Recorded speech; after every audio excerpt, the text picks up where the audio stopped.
नमस्कार, मी शशिकांत कोठेकर आपलं सर्वांचं स्वागत करतो।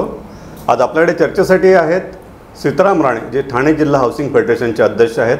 आपण ज्या सोसायटीत राहतो, ज्या गव्हर्नमेंट संस्था आपल्या, त्या सर्वांचं एक फेडरेशन आहे, ते सरकारशी कनेक्टेड आहे, संलग्न आहे फेडरेशन।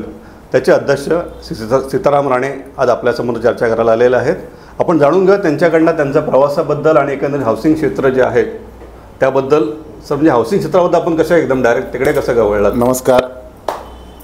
हाऊसिंग क्षेत्र तसं वळण्यामागचं काही विशेष कारण नाही, पण आकर्षण होतं हाऊसिंगचं। मी तसा गव्हर्नमेंट सेमी गव्हर्नमेंट कर्मचारी, मी GIC मध्ये सर्व्हिसला होतो। आणखीन 2008ला मी या ठाणे जिल्हा हाऊसिंग फेडरेशनची पहिली निवडणूक लढवली। त्याच्या अगोदर मी GICचा 97 साली राजीनामा दिला आणि माझ्या कन्स्ट्रक्शन ॲक्टिव्हिटीजमध्ये मी भाग घेतला।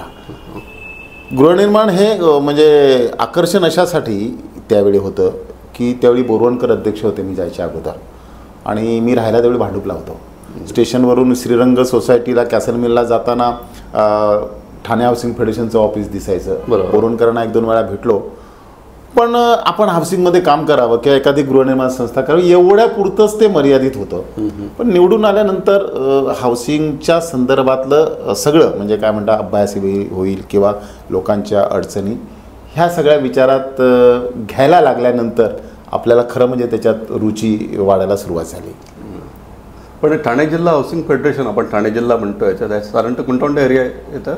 ठाणे जिल्ह्यामध्ये पहिलं आत्ता 2 ठाणे जिल्ह्याचे 2 जिल्हे झाले। पहिला पालघर आणि ठाणं एकत्रित होतं, आता काही वर्षापूर्वी ते वेगळं झालं। मी असताना दोन्ही जिल्हे एकत्र होते आणि ठाणे जिल्हा पूर्ण आता जवळजवळ पालघरच्या सुद्धा 3,000 ते 4,000 सोसायट्या आमच्या सभासद अजूनही आहेत। म्हणजे सुरुवातीला झाल्या त्या अजूनही आहेत, आणि सगळा ठाणे जिल्ह्याचा पूर्ण भाग म्हणजे सर्व जिल्हे, सर्व तालुके, शहरी ग्रामीण सर्व त्याच्यामध्ये सहभागी आहे।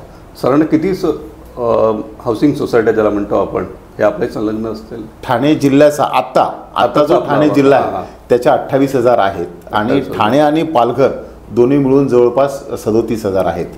ठाणे शहराचा विचार केला तर ठाणे शहरामध्ये 6,500 गृहनिर्माण संस्था आहेत महानगरपालिकेच्या एरियामध्ये। अच्छा, पण सर मला सांगा की या ज्या हाऊसिंग सोसायट्या ज्या आहेत, लोक घर घेतात, हाऊसिंग सोसायटी बनते, या सगळ्यांना या फेडरेशन संलग्न होणं बंधनकारक आहे का नाही? हो, तसं पाहायला गेलं तर सहकार कायद्यामध्ये बंधनकारक आहे की प्रत्येक सोसायटीने जिल्हास्तरीय फेडरेशन सभासद होणं आवश्यक आहे। पण बऱ्याचशा सोसायट्या त्या निग्लेक्ट करतात, काही लोकांना ते माहीत नसतं म्हणून त्या होत नाही। पण कायद्याच्या दृष्टिकोनातून आता पहिल्यांदा तालुका फेडरेशन होतं, जिल्हा फेडरेशन होतं, त्यामुळे तालुका किंवा जिल्ह्याचे मेंबर व्हायचे। 2019ला आपण जो नवीन कायदा गृहनिर्माण संस्थांसाठी स्वतंत्र प्रकरण करून घेतलं, त्याच्यामध्ये फक्त जिल्हास्तरीय फेडरेशनचेच मेंबर होणं त्यांना बंधनकारक आहे। पण मला काही प्रोसेस आहे की काय करावं लागेल सोसायटी? आहे ना, त्याची विशेष प्रोसेस काही नाही। आमचा फॉर्म आहे, प्रिंटेड फॉर्म आहे, तो भरून द्यायचा आहे। त्याच्याबरोबर संस्थेने ठराव करायचा आहे सभासदत्व मिळण्यासाठी किंवा सभासद होण्यासाठी, आणि त्याचे शेअर 500 रुपयाचे शेअर्स आहेत, आणि वार्षिक वर्गणी जी काय असेल ती भरून तुम्ही मेंबर होऊ शकता, आणि इझी आहे। आता आम्ही त्याचे भविष्यामध्ये ऑनलाईन मेंबरशिपसुद्धा सुरू करतो आहे। पण मग फेडरेशनचे संलग्न झाल्यावर त्या हाऊसिंग सोसायटीला काय फायदा आहे त्याचा? नाही, फायदा म्हणजे असा आहे की फेडरेशनची संकल्पना अशी आहे की जशी वेगवेगळ्या क्षेत्रामध्ये युनियन असतात की त्यांच्या बाजूने शासनाकडे कोणतरी बोलायला हवं, त्यांची मतं, त्यांचे विषय शासनापर्यंत पोचवणार हवं, तशी थोडक्यात सोप्या भाषेत सांगायचं तर ही गृहनिर्माण संस्थांची युनियन आहे। आणखीन शासन, गृहनिर्माण संस्था, शासकीय अधिकारी यांच्यामधला दुवा म्हणून हे हाऊसिंग फेडरेशन काम करतं, आणि ते मोठ्या प्रमाणात त्याची गरज आता मोठ्या प्रमाणात वाटायला लागली, भासायला लागली। याचं कारण शासन चांगले निर्णय घेते ते सुद्धा लोकांपर्यंत पोचत नाही, किंवा लोकांना जे आवश्यक आहे, गृहनिर्माण संस्थांना जे आवश्यक आहे ते विषय शासनापर्यंत पोचत सुद्धा नाही, आणि हे काम फेडरेशनच्या माध्यमातून केलं जातं। पण माझं म्हणणं असं आहे की फेडरेशनचं सदस्यत्व घेतलं आपण आणि ते बंधनकारक आहे, आपण बंधनकारक म्हणून ते आपण सोसायटी मेंबर्सवरून त्याचे झालेलं आहे। तुम्ही म्हणाल की ठराव करावा लागतो, ठराव कमिटीमधला का लागेल का पूर्ण जनरल? कमिटीचा ठराव, मॅनेजर कमिटीचा ठराव करून लागतं। आणि आपली फी किती असते याची?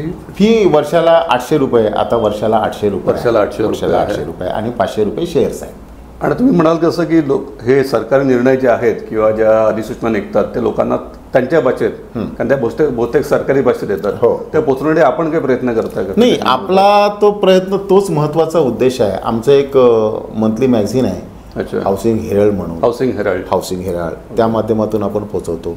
शिवाय आम्ही ऑफिस मराठी इंग्लिशमध्ये, मराठी इंग्लिश अर्ध मराठी अर्ध इंग्लिश असं दोन्ही भाषांमध्ये ते आहे. त्याच्यापेक्षा आपण ऑफिसमध्ये सुद्धा ही सगळी जी सर्क्युलर्स येतात ती आपल्या ऑफिसमध्ये सुद्धा आपण ठेवतो. ज्यांना ज्यांना जी सर्क्युलर्स आवश्यक आहेत ती त्यांच्या मागणीनुसार आपण त्यांना देण्याचं सुद्धा काम करतो. फेडरेशनचं ठाण्याला कुठे ऑफिस आहे? ठाणा, आमचं फेडरेशनचं मुख्य कार्यालय ठाण्यामध्ये आहे. विलासिनी बिल्डिंग जिल्हा मध्यवर्ती बँकेच्या समोर आहे. आमचं मीरा भाईंदरला ऑफिस आहे, ब्रांच आहे, डोंबिवलीला ब्रांच आहे, बदलापूरला आहे. आता भविष्यात आपण कल्याणमध्ये सुरू करण्याचा आपण विचार करतोय. अच्छा, म्हणजे ठाणे जिल्ह्याच्या जे महत्वाचं मोठ्या प्रमाणात जिथे गृहनिर्माण संस्था आहेत आणि तिथे आपण फेडरेशनचं ऑफिस, म्हणजे लोकांना सोपं पडावं, इझी पडावं संपर्क साधण्यासाठी म्हणून आपण या ब्रांचेस सुरू केल्या आहेत. बरोबर. सर, मला सांगा की बऱ्याच वेळेला सोसायट्यांमध्ये हा एक इगोचा प्रश्न असेल किंवा ज्याला म्हणतो कायद्याचं अज्ञान आहे, त्यामुळे सुद्धा होतं बऱ्याचदा गोष्टी सदस्यांना माहिती नसतात वगैरे, तर त्यांच्यासाठी काही प्रशिक्षण किंवा माहिती वगैरे असं काय आपण चालू करतात? एकदम मस्त प्रश्न विचारलात तुम्ही. आमच्या हाऊसिंगमध्ये सगळ्यात मोठा फॅक्टर काम करणारा असेल तर हा इगो, की सोसायटीमध्ये होणारे वाद विवाद मतभेद ह्या इगो फॅक्टरमुळेच आहेत. आणि ते कुठपर्यंत, अगदी उपनिबंधकापासून तर राष्ट्रपतीपर्यंत इतक्या मोठ्या भरपूर मोठ्या प्रमाणात तक्रारी असतात. ह्याचं एक महत्त्वाचं कारण असं आहे की कायद्यामध्ये प्रशिक्षण घेण्याची तरतूद आहे. अच्छा, पण 95% सोसायट्या प्रशिक्षण घेत नाहीत. कायद्यामध्ये आहे पण कंपल्सरी नाही, ऑप्शनल आहे, म्हणून प्रशिक्षण घेत नाही. प्रशिक्षण जर या आमच्या हाऊसिंग सोसायटीच्या सर्व पदाधिकाऱ्यांनी, सभासदांनी, संचालकांनी प्रशिक्षण घेतलं तर जवळपास 70 ते 80% प्रश्न त्यांचे तिथेच सुटू शकतील. म्हणजे कुठला विषय आपण कुठे मांडावा, कुठल्या विषयाची तक्रार करावी, कुठल्या विषयाची तक्रार कशी करावी, पदाधिकाऱ्यांना जर समजेना एखाद्या सभासदाची तक्रार आली तर ती कशा प्रकारे सोडवायला हवी, त्याच्यात उपविधीचे कलम काय, कायदा काय म्हणतो, नियम काय म्हणतो, हे जर अवगत असेल तर तक्रार सोडवायला काही प्रश्न येणार नाही, अडचण येणार नाही. पण दुर्दैवाने आमचं प्रशिक्षण नाही. हीच सगळ्यात काय म्हणतायत वाईट गोष्ट म्हणा किंवा चुकीची म्हणावं की लोकांनी दुर्लक्षित केलेला हा विषय प्रशिक्षण आहे. म्हणून आपण आता मागणी करतोय की प्रशिक्षण हे कंपल्सरी करावं. बघा, ठाणे जिल्ह्याचा आपण विचार केला तर जवळजवळ 34 ते 35 पालघरने आपण धरून 1000 सोसायट्या आहेत. आणि या सगळ्या 34-35 हजार सोसायट्यांना प्रशिक्षण देणारी संस्था आमची ठाणे जिल्ह्यात एक म्हणजे हाऊसिंग फेडरेशन आहे. बरोबर. त्याच्याबरोबर इतर सुद्धा काही संस्थांना शासनाने परवानगी प्रशिक्षणाची दिलेली आहे. पण ती राज्यस्तरावरच्या आहेत, बाहेरच्या आहेत. ह्या 35-34 हजार सोसायटीने ट्रेनिंग द्यायचं झालं तर दिवसाला किती घ्यावं? 5 वर्षांनी एकदा ट्रेनिंग कंपल्सरी आहे. अच्छा, बरोबर आहे. म्हणजे आम्ही म्हटलं, शासनाने जरी ठरवलं की या संस्थांना ट्रेनिंग द्यायला हवं तरी ते यामुळे होणार नाही. का? आम्हाला लिमिटेशन आहेत. आम्हाला प्रशिक्षण घ्यायला परवानगी आहे, बरोबर आहे, मात्र सर्टिफिकेट द्यायची परवानगी आम्हाला नाही, कारण ती राज्य शासनाला आहे.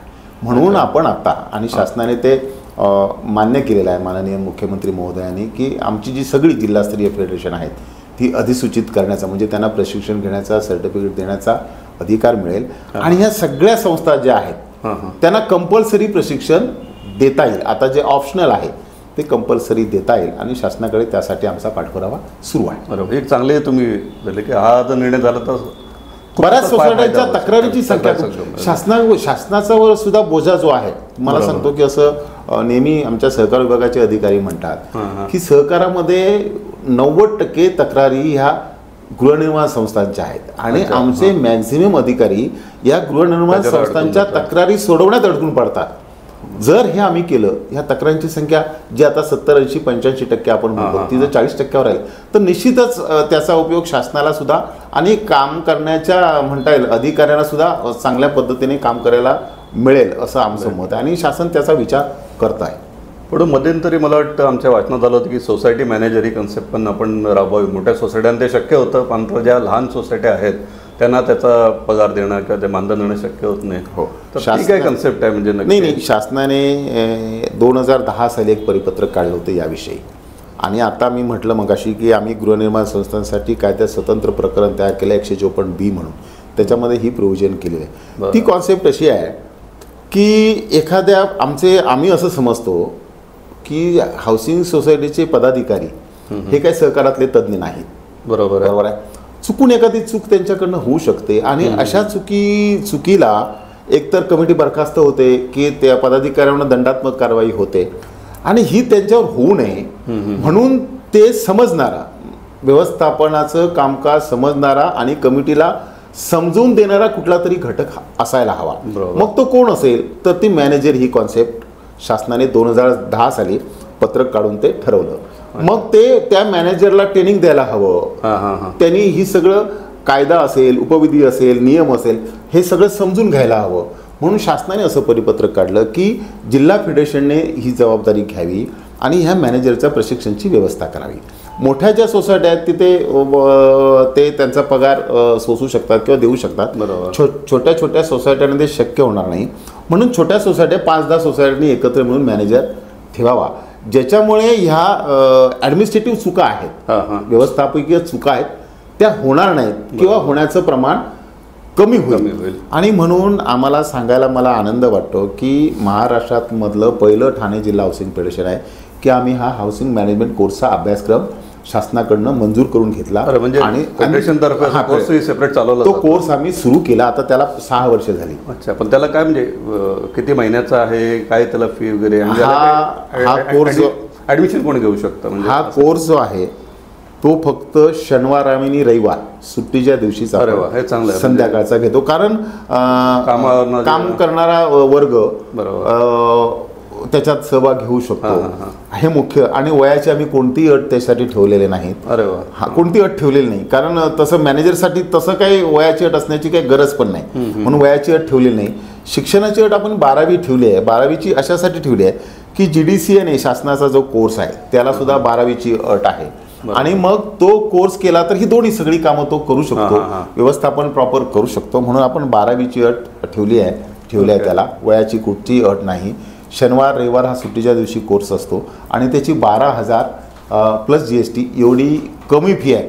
तुम्ही जर आता असं सगळ्या जाहिराती बघितलात फेसबुकला किंवा व्हॉट्सअपला तर 3 दिवसाच्या कोर्सला 15,000, 20,000 हजार काही प्रायव्हेट कंपन्या आहेत, काय इन्स्टिट्यूट आहेत त्या घेत आहेत. पण आपला ह्यामागचा उद्देश असा आहे की नुसतं कोर्स नाही तर तो सहकारातला तज्ज्ञ बनायला हवा, सहकारातला चांगलं प्रतिनिधित्व करणारा तज्ज्ञ घडायला हवा, ही आमची मानसिकता आहे. म्हणून आमचे ह्यांना प्रशिक्षण देणारा आमचा रिटायर्ड सहकार विभागातले ऑफिसर आहेत, वकील आहेत, ऑडिटर्स आहेत. ह्या अशा सगळ्यांच्या वतीने सगळे विषय तुमच्या माहितीसाठी सांगतो की याच्यामध्ये आपण अग्निशमन म्हणजे फायर ब्रिगेडच्या अधिकाऱ्यांना सुद्धा आपण आणून आपण त्यांना 1 दिवसाचं सेफ्टी आणि ट्रेनिंग देतो. सेफ्टी कारण कसं आहे की हा महत्त्वाचा भाग आहे की एखादी अशी दुर्घटना घडली तर फायर ब्रिगेडचे अधिकारी येईपर्यंत आपण काय करायला पाहिजे हे लोकांना कळत नाही. जर कमीत कमी हा आमच्या मॅनेजरला समजलं कळलं तर तो इतर लोकांना सांगू शकेल आणि प्राथमिक जी काही कामं आहे ती तो करू शकेल. हे सुद्धा ट्रेनिंग आपण देतो. त्याशिवाय हे कोर्स करणारे जे आमचे स्टुडंट आहेत त्यांना सोसायटीमध्ये जाऊन एखादी जनरल बॉडी, मॅनेजिंग कमिटी किंवा त्यांचं ऑडिट रिपोर्ट हे सुद्धा आपण त्या 6 महिन्याच्या पिरियडमध्ये त्यांना उपलब्ध करून देतो. म्हणजे प्रॅक्टिकल नॉलेज, प्रॅक्टिकल नॉलेज आपण करून देतो. आणि हा चांगला आहे. म्हणजे यंगच्या बरोबर एक म्हणजे ज्याला म्हणतो आपण तुमचा वेळ सांभाळून करतायत किंवा सेवानिवृत्त जे आहेत त्यांना फील्डची आवड आहे, माहिती आहे, ते देखील हा कोर्स करून एक स्वयंरोजगाराचं एक वेगळं साधन. स्वयंरोजगाराचा विषय काढला म्हणून सांगतो आपण. याच्यामध्ये गेल्या वर्षीपासून 13वी आणि 14वीच्या विद्यार्थ्यांना आपण हा कोर्स देतोय. म्हणजे 13वी आणि 14वी केंद्राची परीक्षा नाही, बोर्डाची परीक्षा नाही. आणि त्यांना जी लागणारी फी आहे ती आपण 2 जिल्हा आपल्या कोऑपरेटिव्ह बँकेमधून शैक्षणिक कर्ज म्हणून आपण उपलब्ध करून देतोय. आणि कोर्स पूर्ण केल्यानंतर 3 महिन्यानंतर त्यांनी ती इन्स्टॉलमेंट नोकरी लागल्यानंतर भरायची ही सुद्धा सुविधा. म्हणजे काय होईल, तो ज्यावेळी 13वीतला विद्यार्थी ग्रॅज्युएट होऊन बाहेर पडेल ना त्यावेळी तो 2 वर्ष हाऊसिंग सोसायटीमध्ये काम करून एक्सपर्ट झालेला असेल. आणि त्यावेळी आमच्याकडे जे मॅनेजर आता आहेत जवळजवळ आमच्या ही आता 8वी बॅच चालू आहे आमच्याकडे जवळजवळ प्रत्येक वेळेला 45 स्टुडंट 40 ते 45 स्टुडंट करतात, आमची बॅच आहे. तर 35 ते 40 हजार, आता आमचे जवळजवळ 5 ते 6 मॅनेजर आहेत, त्यांना 50-50 हजार रुपये पगार मिळतो महिन्याला. एवढं महिन्याला पगार मिळतो, कारण मॅनेजिंग कमिटीला काहीच करावं लागत नाही ना, सगळे विषय हे आमचे. आणि दुसरं की ह्यांना काही अडचण आली, काही विषय असला आमच्याशी संपर्क साधतात, याला काय करायचं. त्यामुळे काम करताना सोसायट्यांना सुद्धा इझी जाते. आणि हे विद्यार्थ्यांसाठी म्हणजे कॉलेज पूर्ण व्हायच्या अगोदर ते 25-30-40 हजारापर्यंतच्या नोकरीचा पगार त्यांना जर चांगलं काम केलं तर त्यांना मिळू शकतो. ही सुद्धा व्यवस्था आपण ठाणे हाऊसिंग फेडरेशनच्या माध्यमातून केली आहे. अरे वा, गुड. राणे साहेब, मला सांगा की आपण स्वतः ठाणे शहरात राहताय, गेले अनेक वर्ष इथे राहताय. या ठाणे शहराबद्दल तुम्हाला काय वाटतं आणि या शहरासाठी काही फेडरेशनच्या माध्यमातून किंवा इतर काही करता येईल का? काय करताय का आपण काही वेगळं काही? नाही, खरं आहे की आपण एक मराठीत म्हण आहे, घार हिंडते आकाशी लक्ष तिचे पिल्लापाशी. तसं आपण किती जरी कुठेही कशासाठी जरी काम करत असलो ना, तरी आपण जिथे राहतो तो एरिया, तो परिसर, तो तालुका, तो जिल्हा, याच्याकडे आपलं विशेष लक्ष असतं. की मला सांगायला आनंद वाटेल की ज्यावेळी ठाणे शहराचा किंवा ठाणे महानगरपालिकेच्या हद्दीत गृहनिर्माण संस्थांचा प्रश्न येतो, त्यावेळी ठाणे हाऊसिंग फेडरेशन प्रामुख्याने पुढे असतं लोकांच्या बाजूने. तुम्हाला माहीत असेल, आठवत असेल, काही वर्षापूर्वी राजीव आयुक्त असताना भांडवली मूल्यावर आधारित कररचना केली होती आणि पहिला आवाज त्याच्या विरोधात हाऊसिंग फेडरेशनने उठवला होता. त्याच्यानंतर आपण ठाणे हाऊसिंग फेडरेशनने ठाणे सिटीजन फोरमच्या माध्यमातून आपण अभिरूप महासभा घेतली होती आणि त्यानंतर आयुक्तांना तो रद्द करावा लागला होता. हे म्हणजे ठाणे शहरासाठी किंवा ठाण्यातल्या नंतर ते सगळ्यांसाठी झालं, पण त्याची सुरुवात ठाण्यातून झाली. आम्ही आता घेतलेलं अधिवेशन हे ठाणे तालुक्यात म्हणजे ठाणे शहरात झालं. ठाणे जिल्ह्यातलं असं 1960 पासून झालेलं पहिलं अधिवेशन. मुंबईमध्ये अशी 3 अधिवेशन झाले 1960 पासून आतापर्यंत, पण ठाणे जिल्ह्यातलं असं पहिलं अधिवेशन आहे की ते ठाणे शहरात आपण. काय प्रतिसाद कसं होतं? कारण त्याला आम्ही पाहिलं, गर्दी वगैरे तुफान होती. मी अगदी लोक बस भरून डोंबिवली कल्याण वगैरे आलेले, त्या मोठ्या प्रमाणात. तर त्याविषयी बोलू आपण. आता तुमचा ठाण्यातला विषय पहिला घेतो. तर ठाण्यासाठी विशेष आपण हाऊसिंग फेडरेशन नेहमीच त्याच्यामध्ये शहरासाठी की आपली शोभायात्रा असते गुढीपाडव्याला आपल्या कोपिनेश्वर मंदिराच्या न्यासाच्या माध्यमातून, त्याच्यामध्ये आमचा सहभाग असतो. सहकार दिंडी ठाणे शहरातली दर 3 वर्षांनी निघते, त्याच्यामध्ये आमचा सहभाग असतो. आणि ठाणे शहरासाठी फेडरेशनचं योगदान म्हणजे मतदानात प्रक्रियेमध्ये ठाणे शहरामधून यावर्षी 65 हाऊसिंग सोसायटींना आपण पुरस्कार देणार आहोत कलेक्टर साहेबांच्या हस्ते, ज्यांनी ठाणे हाऊसिंग फेडरेशनच्या वतीने त्यांना आपण सहभाग व्हा, मतदान वाढवण्यासाठी प्रयत्न करा म्हणून कलेक्टर साहेब आपण मार्गदर्शन केलं होतं. असे कितीतरी विषय आहेत जे ठाणे शहरासाठी फेडरेशन, नुसतं ठाणे शहराच नाही पण ठाणे शहरातून सुरुवात होते, कारण तो आपलं शहर आहे म्हणून सुरुवात होते आणि त्याचा उपयोग नंतर अख्ख्या जिल्ह्यासाठी होतो आणि नंतर तो महाराष्ट्रासाठी सुद्धा होतो. तुम्ही अधिवेशनाचं जे म्हटलात ते खरं आहे की एवढ्या वर्षामध्ये ठाणे जिल्ह्यामध्ये एवढं मोठं हाऊसिंगचं अधिवेशन कधी झालेलं नाही. मुंबईमध्ये 1960 पासून आतापर्यंत 3 वेळा झाली. आता लेटेस्ट 2 वर्षापूर्वी प्रवीण दरेकर साहेबांनी घेतलं आणि त्यांची ते बघून मला ठाण्यामध्ये ते घ्यावंसं वाटलं आणि मी घेतलं. मोठ्या प्रमाणात जवळजवळ 8,000 हाऊसिंग सोसायटींचे प्रतिनिधी त्या कार्यक्रमाला उपस्थित होते आणि एकदम शिस्तबद्ध तो कार्यक्रम यशस्वी, कुठेही गडबड नाही, गोंधळ नाही आणि लोकांचा इतका चांगला प्रतिसाद त्यासाठी होता. ते करण्यामागचा उद्देश असा होता की मी तुम्हाला सुरुवातीला सांगितलं की हाऊसिंग फेडरेशन शासन आणि गृहनिर्माण संस्थांमधला दुवा आहे आणि शासनापर्यंत काही गोष्टी पोचवायच्या असतील तर नुसतं पत्रव्यवहार करू नये, तर लोकांचा सुद्धा त्याच्यामध्ये सहभाग दिसायला हवा. ते लोकांसाठी गरजेचं आहे असं सुद्धा शासनाला वाटायला हवं आणि म्हणून तो असे कितीतरी ठराव आपण जवळ 7 ते 8 ठराव त्यामध्ये घेतले. त्याच्यामध्ये एक महत्त्वाचा विषय होता प्राण्यांचा विषय, जो फार किचकट आणि आमच्या गृहनिर्माण संस्थांसाठी आणि सगळ्यांसाठी तो क्लिष्ट आहे, त्रासदायक आहे. त्याची नियमावली बनवायला हवी असे आपण 8 विषयांचे ठराव केले आणि दुर्दैवाने माननीय माजी पंतप्रधान मनमोहन सिंगांचा दुखवटाचा तो सप्ताह होता, त्यामुळे मुख्यमंत्री येऊ शकले नाहीत. पण मुख्यमंत्र्यांनी लाईव्ह टेलिफोनवर बोलणं झालं आणि त्यांनी इतकं आश्वासित केलं लोकांना. सीताराम राणेने जे मुद्दे मांडलेत त्या सगळ्या मुद्द्यांचा आपण विचार करतोय. आणि लगेच 28ला आमचा कार्यक्रम होता, 30 तारीखला त्यांचा निरोप आला होता. त्यांनी बोलवलं, आम्ही सगळे निवेदन दिले आणि त्यांनी तात्काळ अधिकाऱ्यांना बोलून तो आपण हे मार्गी लावायचं आणि त्यासाठी लवकरात लवकर मीटिंग लावायचं त्यांनी आदेश दिले. पुढच्या काही दिवसात ती मीटिंग लागेल. आम्ही अशी मागणी केली आहे की अधिवेशनाच्या पूर्वी आमचे 1-2 विषय आहेत, कायद्यात बदल ते होईल. पण आनंद अशासाठी वाटला की एवढं मोठं अधिवेशन हाऊसिंग फेडरेशन एक छोटी संस्था अरेंज करू शकते, आयोजन करू शकतं आणि लोकांचा त्याला यशस्वी होण्यासाठी उत्कृष्ट प्रतिसाद मिळतो. हे फार फार छान वाटलं आणि समाधानही वाटलं. आम्हाला तर वाटलंच, पण त्या अधिवेशनामध्ये सहभागी होणाऱ्या लोकांनी भरभरून लिहिलं आहे, भरभरून बोललेत की असं आवश्यक होतं, गरज होती आणि बरं वाटलं, समाधान वाटलं. एक चांगला उपक्रम झाला. त्यानिमित्ताने सर्व म्हणजे 8,000 म्हणजे काही कमी संख्या नाही. एवढे लोक, एवढ्या म्हणजे त्यांचे प्रतिनिधी म्हणू आपण, कारण ते फक्त आले होते हो. एवढ्या बिल्डिंग्समधले, सोसायट्यांमधले सगळे एकत्र आले, एकत्र विचारसरणी झाली. आपले अनेक लेक्चर खूप चांगले आपण ठेवले होते त्या निमित्ताने. हो, त्यासाठी आपण सगळ्या विषयाचे रिडेव्हलपमेंट असेल, सेल्फ डेव्हलपमेंट असेल, प्रशिक्षण असेल, हे सगळं आपण त्याच्यामध्ये म्हणजे लोकांच्या ज्या गरजा आहेत, ज्या नीड्स आहेत, ज्या आवश्यक, त्या सगळ्या गोष्टी एका. आणि त्याचबरोबर आपण प्रदर्शन ठेवलं होतं हाऊसिंगशी रिलेटेड सगळ्या, म्हणजे रेन वॉटर हार्वेस्टिंग स्कीम असेल, सोलर सिस्टीम असेल, त्याच्यानंतर घनकचऱ्याचा विषय असेल, ह्या सगळ्या संबंधित विषयाचे स्टॉल पण 3 दिवस आपण प्रदर्शन ठेवलं होतं. त्याला सुद्धा लोकांनी चांगल्या प्रकारे प्रतिसाद दिला. बरोबर. सो आता सगळीकडे आता बदल होत चाललेला आहे, चाळीच्या आता बिल्डिंग होत आहे. तो रिडेव्हलपमेंट हा देखील एक महत्त्वाचा मुद्दा चाललेला आहे आणि त्यांना देखील बरेचसे वाद होतात. तर त्याबद्दल फेडरेशनचं काय भूमिका राहील आणि काय मदत राहील? म्हणजे 100% की रिडेव्हलपमेंट हा फार मोठा ठाण्यासारख्या शहरासाठी, कारण ठाणं शहर तसं फार जुनं आहे. आता ठाणे शहरातला इमारतींचा विचार केला तर 40-50 सालापासून, 1940 ते 50-60 सालापासून बनलेल्या इमारती आहेत. त्याच्यानंतर त्या सोसायट्या झालेल्या आहेत, काही नाही झालेल्या आहेत, पण त्या इमारती त्या आता पुनर्विकासाच्या तयारीत आहेत.